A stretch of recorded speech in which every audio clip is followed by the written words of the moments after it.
Melvin Ingram is with us now. Melvin, at a point in the ball game when there was a lull. There was a lull on offense. They were struggling. A lull on defense. You weren't giving up really big plays, but nothing happening. You came alive and maybe had the most dominant corner I've seen in a defensive lineman in a long time. Tell me what went on. Did you just turn the switch on there in the second quarter? Yeah, I just felt like I have to put my team on my back. My team down, I feel like I want to put them on my back. So they're going to go as far as I go. I feel like if I play hard every play, they're going to come out and feed off my energy. Now you had 4 tackles, 3 tackles for a loss. You had 2 sacks, a fumble recovery for a touchdown, and the pass breakup. I was really disappointed in the pass breakup. You should have had a pick there. Yes, sir. Your second. But that's a pretty good night, though.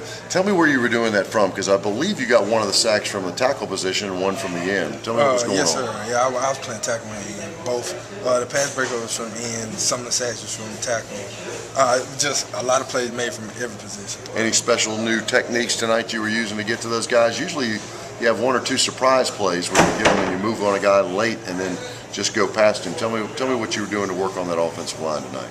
Just being relentless. I watch Ray Lewis before every game, man.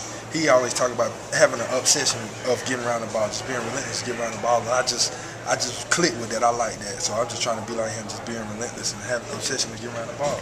Not just your performance tonight. Amazing for the Gamecock defense. It's the fewest total yards under the Steve Spurrier era, fewest first downs in the Steve Spurrier era, and a dominant performance. You hold them to 77 yards total.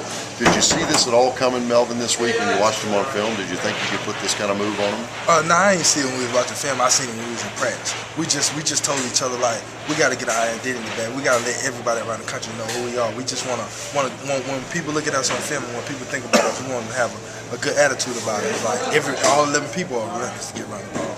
How'd you think about the rest of your defensive linemen tonight? Clowney had a big game. Kelsey got in there and had a couple of plays. What'd you see? I seen a lot. I challenged them too. I said people wrote all these articles about us before the season. We was gonna be this, we was gonna be that. But I felt like we fed into it a little bit. I told them we got to catch amnesia about that, and we got to get back to what we was doing last year. Gamecocks came into the game with 2 sacks. They got 6 tonight. Now, Auburn Tigers next week. Those guys come from everywhere all over the field. Defending national champions. They may have some defensive problems of their own, but I guess there's no doubt they can score some points. Of course, they're a great football club. We just going to go out and work hard next week and come to play. Melvin, amazing first half there tonight. Congratulations to Melvin Ingram, one of the heroes tonight for the Gamecock defense. Set record performance for Steve Spurrier. Let's go back to Brent Johnson.